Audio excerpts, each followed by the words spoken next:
منہ چھوٹا پر بات بڑی کرنے لگی ہوں، ذرا دھیان سے سنیو۔ ماسی کے تیور دیکھتے خود بالے کی ماں کے کان کھڑے ہو گئے۔ اچھا ماسی بات تو کر، اتنا انتظار کیوں کروا رہی ہے؟ بالے کی ماں کو اب تجسس ہوا۔ صبح میرا شوہر حاجت کے لیے کھیتوں میں گیا تو اس نے تمہارے بیٹے بالے اور تمہاری چھوٹی بہو کو چودھری کی بیٹھک سے نکلتے دیکھا۔ میرے شوہر نے اپنی آنکھوں سے تمہاری بہو کو روتے دیکھا، اور تم جانتی ہو نا بالے کی ماں، چودھری کی بیٹھک سے کون نکلتا ہے؟ ماسی رشیدہ ٹٹولتی نظر سے اسے دیکھتی دوبارہ لسی پینے لگی، اور بالے کی ماں حیرت سے بولی، بالے اور بہو کو دیکھا ہے؟ وہ تو رات کو باہر ہی نہیں نکلا، اندر پڑا ابھی تک سو رہا ہے، اور بہو کو کیسے دیکھ لیا؟ وہ تو گھر پر ہی تھی۔ تو کیا میں جھوٹ بول رہی ہوں یا میرا شوہر جھوٹ بول رہا ہے؟ ماسی کو برا لگا۔ جانتی ہو نا ماسی، تم کتنا بڑا بہتان لگا رہی ہو میرے بیٹے اور میری بہو پر۔ بالے کی ماں برا منا گئی۔ دیکھ بالے کی ماں، مجھے میرے شوہر نے جو دیکھا بتا دیا ہے، اور وہ میں نے حرف بحرف تمہیں کہہ دیا ہے، وہ بھی اس لیے کہ تم پنڈ کی بہو ہو اور تمہاری بہویں ہماری بیٹیاں۔ چودھری کو کون نہیں جانتا، ایک نمبر کا لفنگا اور عورتوں کا بھوکا ہے۔ بالا ابھی بچہ ہے، اچھے برے کی بھی ابھی اسے پہچان نہیں۔ اب وہ وہاں صبح تڑکے کیا لینا گیا تھا چودھری کی بیٹھک پہ، اسی سے پوچھو۔ ابھی ماسی نے کچھ کہنے کے لیے منہ ہی کھولا تھا کہ بالے کی ماں کی بڑی بہو اپنا ہراساں سا چہرہ لیے کمرے سے نکلی اور بھاگتی ہوئی ماسی رشیدہ کے پاس آئی اور اس کے پاؤں پکڑ لیے۔ ماسی کے ساتھ ساتھ اس کی ساس بھی ہکا بکا اس کو دیکھنے لگی۔ آ آ آ سورت جو سننے اور بولنے سے معذور تھی، اڑی رنگت پریشان حال چہرہ لیے بے چینی سے ماسی کا کرتا پکڑے پائل کے کمرے کی طرف اشارہ کرنے لگی۔ ہاتھ سے کبھی اپنے سر کو پیٹتی، کبھی چارپائی پر ہتھڑ مارتی۔ آنکھوں میں خوف و ہراس لیے روتی بلکتی صورت ماسی کے ساتھ نذیرہ کو بھی بہت کچھ باور کروا گئی۔ ماسی نے گھبرا کر تولتی نظر سے بالے کی ماں کو دیکھا۔ نہ رو میری دھی نہ رو، مجھے بتا تو صحیح ہوا کیا ہے۔ ماسی نے اسے بازو سے کھینچ کے اپنے پاس بٹھایا۔ ماسی کی اتنی دلچوئی سے صورت جو کئی دنوں سے پریشان تھی اس کے گلے لگ کے پھوٹ پھوٹ کے رو دی۔ آخر دھی رانی کو کیا ہوا بالے کی ماں؟ ماسی نے پریشان ہو کر پوچھا۔ میں کیا کہوں، ہو سکتا ہے میرے بڑے بیٹے نے اسے کچھ کہا ہو، اب شام کو آئے تو پوچھوں گی۔ بالے کی ماں یہ کہتے ہوئے اپنی بہو صورت کے کندھے پر ہاتھ پھیرنے لگی۔ ماسی اور ساس کی طرف سے ملنے والی ممتا بھری چاہت سے اسے کچھ ڈھارس ہوئی تو وہ روتے روتے خاموش ہو گئی۔ اس کی طرف سے تسلی ہو جانے پر ماسی اٹھ کھڑی ہوئی۔ چلتی ہوں اب بالے کی ماں، گھر میں کام چھوڑ کے آئی ہوں، تم اپنے بیٹے بالے سے بات کر لینا، اگر کوئی ایسی ویسی بات ہوئی تو بتا دینا، ہم عزت دار لوگ ہیں، عزت کے لیے کچھ بھی کر سکتے ہیں۔ یہ کہہ کر ماسی نے صورت کے سر پر پیار سے ہاتھ اور بالے کی ماں کو دیکھتے باہر قدم بڑھا دیے۔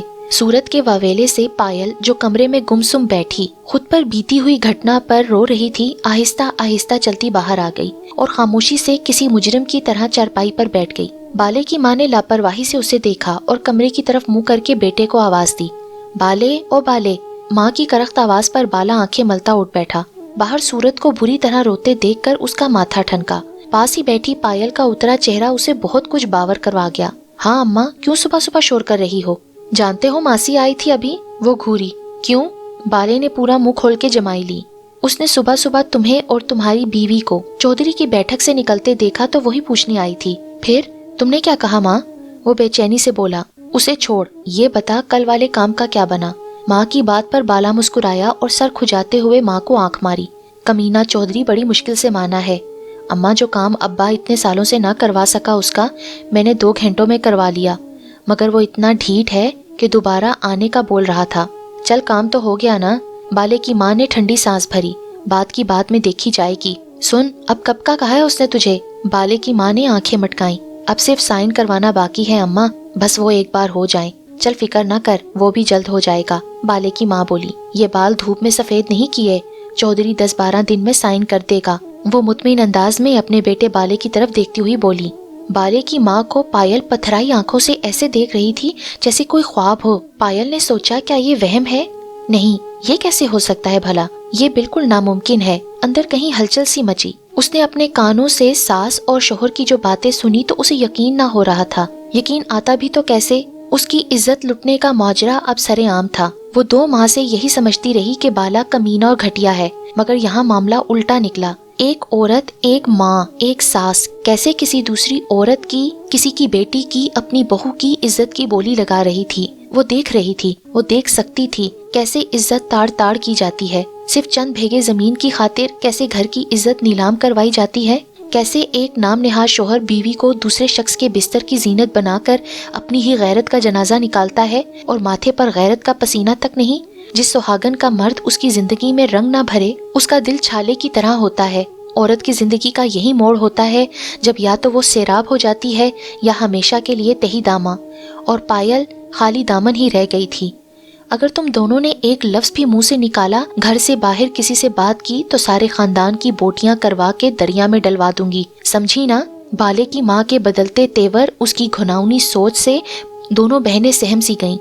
ارے تم لوگ کون سے عزت دار ہو، ہم جیسے لوگوں کا کھا کر انہی کی شکایت کرو گے تم؟ تو وہ حال کروں گی کہ زمانہ دیکھے گا۔ اور سن، اپنی اس گونگی بہن کو اپنی زبان سے سمجھا دے، اگر کسی کے سامنے آ کر دوبارہ ڈرامہ کیا نا تو انجام بہت برا ہوگا۔ اگر اتنی ہی عزت اور غیرت والے ہوتے تو باپ سے کہو کہ تم دونوں کی جتنی رقم دی ہے وہ واپس کر دے اور لے جائے اپنے پاس، ہمارے گھر میں تم جیسی طوائفوں کی کوئی جگہ نہیں۔ اس کی ساس نے تو جیسے دھماکہ کیا، زہر اگلا تھا اور پگھلا سیسا کانوں میں اونڈیلا گیا۔ پائل پتھرا سی گئی تھی۔ جو سنا کیا وہ سچ تھا یا خواب؟ اتنا بڑا انکشاف! کاش زمین پھٹتی اور وہ دونوں اس میں دفن ہو جاتی۔ اسے یاد آیا کہ کیسی اس کی سوتیلی ماں نے 1.5 دن میں فیصلہ کیا اور کیوں کیا، اب وہ جان چکی تھی۔